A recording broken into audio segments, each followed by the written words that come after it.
There's 20,000 different named soils, and they all belong to one of the 12 soil orders. Now look at the one on the left here. It's called an aridisol. You know what that means? It means dry. Do rocks dissolve in air? No, they dissolve in water. So this soil is very dry, so there's not a lot of nutrients being released, and they're very thin soils, and there's not a lot of organic matter because there's not a lot of water, and because there's not a lot of mineral nutrients because it isn't a lot of water. But look at this on the right. This is in feet. Look how dark this is, down to 2 feet. I mean, it's from organic matter. And this soil adds its own organic matter by growing it in the form of roots in grasses. And it did that for 20 million years. Look at this. Here's another soil on the right here. 1/3 of the Earth's ice-free surface looks like these two soils. Now this one, it's a little dark in here. But look, if you want to farm this, you got to dig all these rocks out first. And once you dig all those rocks out, there's not much left. So that's 1/3 of the Earth's ice-free surface are these two soils. 21% of the United States land is mollisols. And worldwide, 7%. Soil forms over time when rocks dissolve and release nutrients, and when plants live there and die, live and die, and live and die, and leave behind organic matter, and the billions in a single pinch are being fed by the energy of the sun, the carbon from the atmosphere, and the mineral nutrients and water. Soil is habitat. If you get nothing else out of this talk tonight, soil is habitat. By any measure, the most diverse habitat on the planet Earth is the soil itself. Look at all those holes. You see the holes in that soil, those macropores? That's what you want. You're managing soil for macroporosity, meaning large pores. Why is there a large hole? Where do these large pores come from? Old roots and burrowing animals and worms. And what do? They went in there and they got bigger and they pushed the soil apart using the energy of the sun to do so, push it apart. And then they died and they went back to CO2, water vapor, heat, and a little bit of ash was left. And you can see that that's the castings of former life forms that are no longer alive. And yet they sculpted the soil to have larger pores. And the reason you want large pores, because sure, there's plenty of small pores because there's different size particles, sand, silt, and clay. But to make a pore that big, has to be a big root. And you know what? Large pores drain under the force of gravity and they pull water in they because of the force of gravity.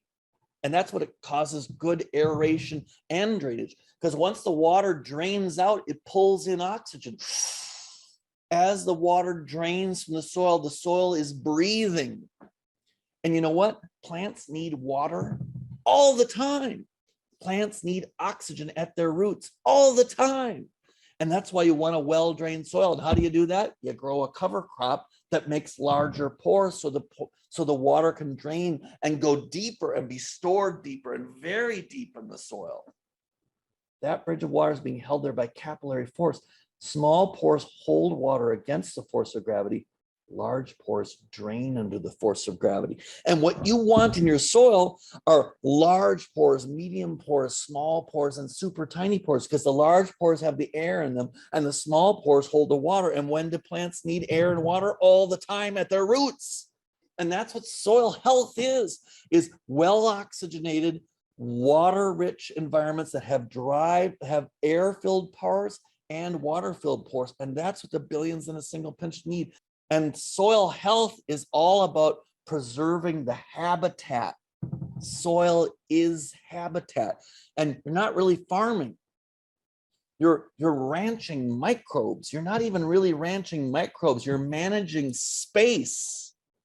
The space, the different size pores are different size habitats that are either air-filled or water-filled. And the more diverse the pore size distribution is, the more diverse the habitat is. The more diverse the habitat is, the more diverse the organisms are. The more diverse the organisms are, the more diverse the function of the soil is. The more diverse the function of the soil is, the more efficient it is at processing carbon, energy, and nutrients to release more carbon, energy, and nutrients for the next generation of plants.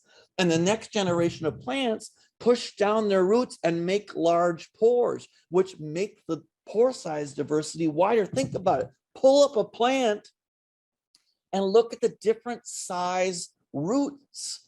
Those are sculpting the soil in a favorable manner so that when they die, they leave behind a pore size distribution that is favorable for the next generation of plants. And over time, you have a well-structured soil. Soil is habitat, right? That's what I want you to remember. And once you understand all of that, you know what to do to it and what not to do to it. You don't need me to tell you exactly what to do. You need to just understand what it is, and you can figure out the rest. Look, here's a tiny piece of soil. Look what's in there. There's big pores that are drained, and there's small pores that hold water. And look, these are aquatic organisms here. And here's an organism that is not an aquatic organism. And you need them both. In fact, this is an entire ecosystem.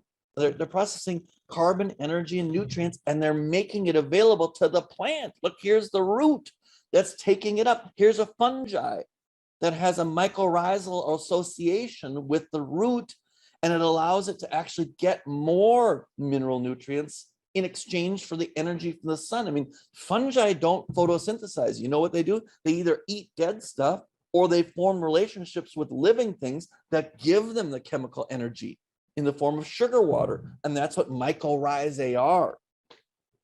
And all of this diversity of organisms is because of the diversity of habitat and the minimizing of disturbance. And that is the job, folks, is minimizing disturbance as much as possible and still do agriculture, but minimizing disturbance, because when you disturb the soil, you break up all of this sculpted habitat. And it takes time to create this diverse habitat. And that's why you grow cover crops. And that's why you try and do minimum or no-till agriculture, is to preserve the structure of the soil because it's better habitat. Bottom line, soil is a living thing. It's not a chemical sponge. It is a living thing. And your job is to enhance that or protect it. And it's extremely resilient. I mean, you can hit it pretty hard and soil bounces back for a while, for like 100 years maybe. And then all of a sudden the house of cards comes down and the biology crashes. And once the biology crashes, there is no cycling of chemical energy, nutrients, and all that stuff. So you just want to like minimize disturbance, add organic matter, and let the laws of thermodynamics take it the rest of the way.